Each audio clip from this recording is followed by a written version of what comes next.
Hey there, good afternoon. This is Stan. Today I wanted to talk a little bit about the water tanks and protecting them from elements. So I have two water totes, the tanks that are rectangular and usually covered, protected by the metal cage. And I use them to collect the rainwater. Now, these totes are mostly used for some industrial purposes.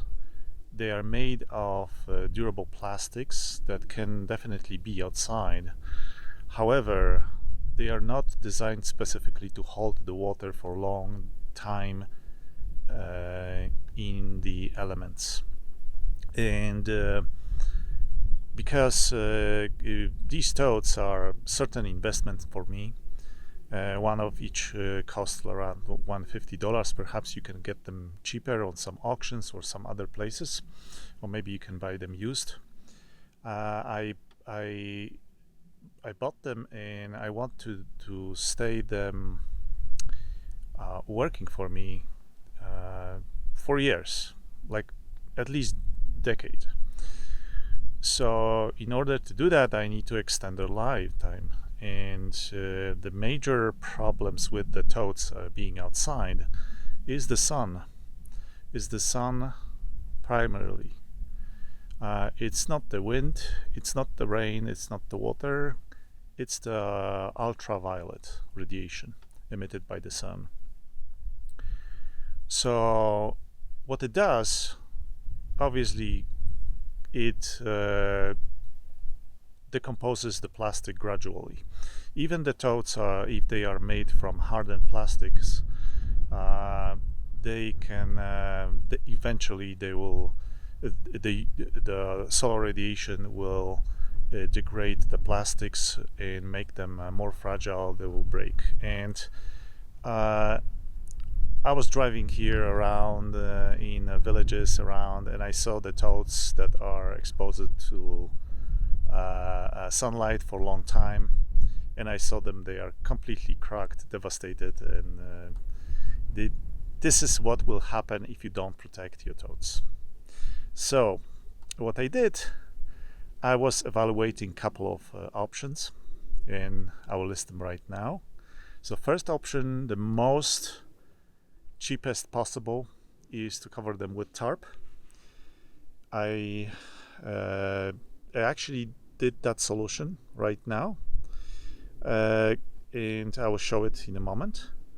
So this solution is the cheapest and fastest. It's a cheap and dirty method. It took me 10 minutes to do it. I needed to do some cuts to get the tarp through some pipes and vents and so on, and I used some ropes to attach to the cages, and I hope it will work at least those winter months, and after the winter I will see if that method worked or not.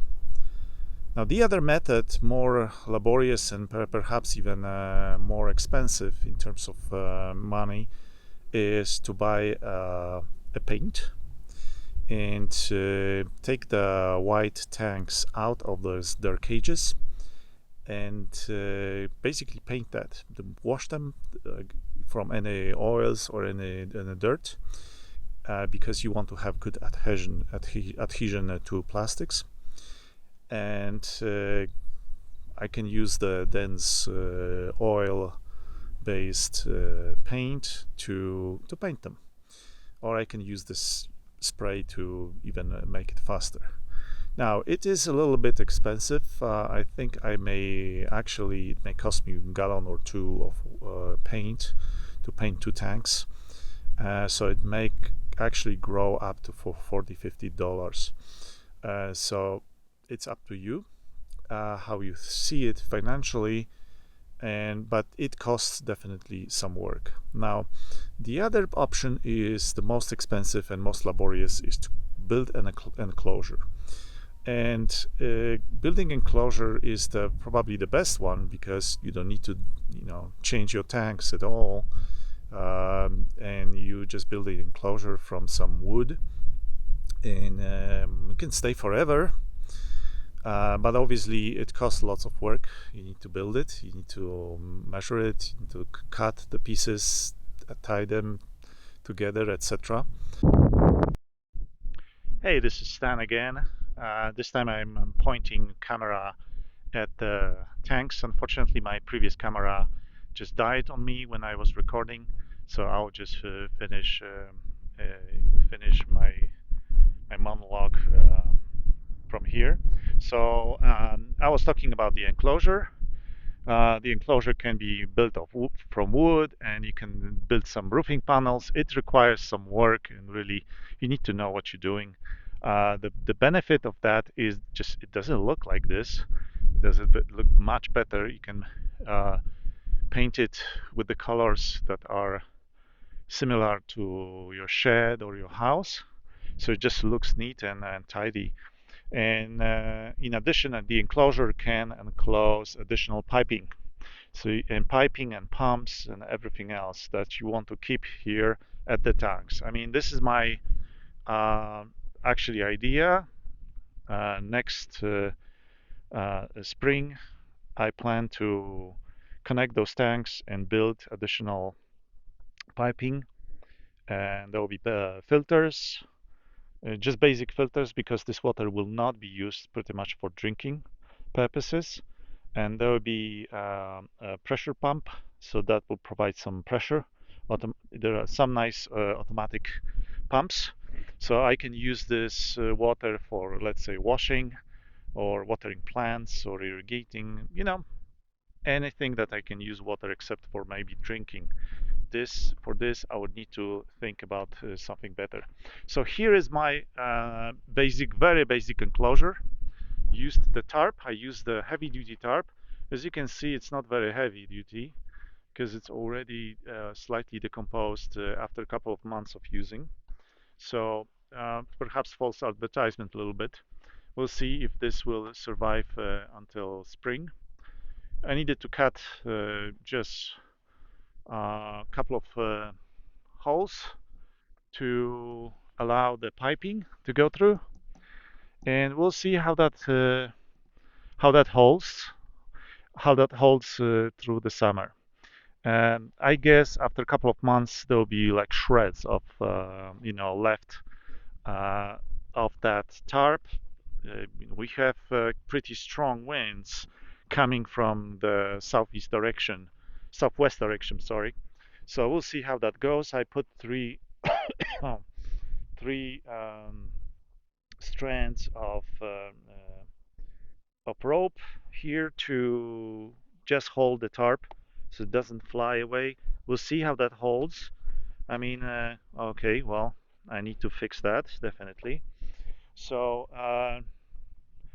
so yes, maybe some improvements are required, definitely. But the plan for this one is to just to survive the winter, the couple of months of winter, 3 months, um, until I'm back, and maybe I can figure out better solution. Uh, we'll see. Maybe this solution will be actually good enough, and maybe in the future I can think about buying better tarp, or maybe replacing it periodically every year. Tarps are not very expensive. I mean, they can cost like $30, but heavy duty ones. But you can find sources where you can buy them cheaper, like for $5 on auctions, etc. So you have some capability to find much cheaper solutions. And my goal is to be quite frugal. I don't want to spend too much on it. I don't want to spend too much time. The time is mostly expensive for me, so that's my priority. Spend least time on the solution right now. Later, if I have more time, I can always fix that better. All right, that's it. I hope that is a little bit useful for you. And thanks for watching. Talk to you later. Bye.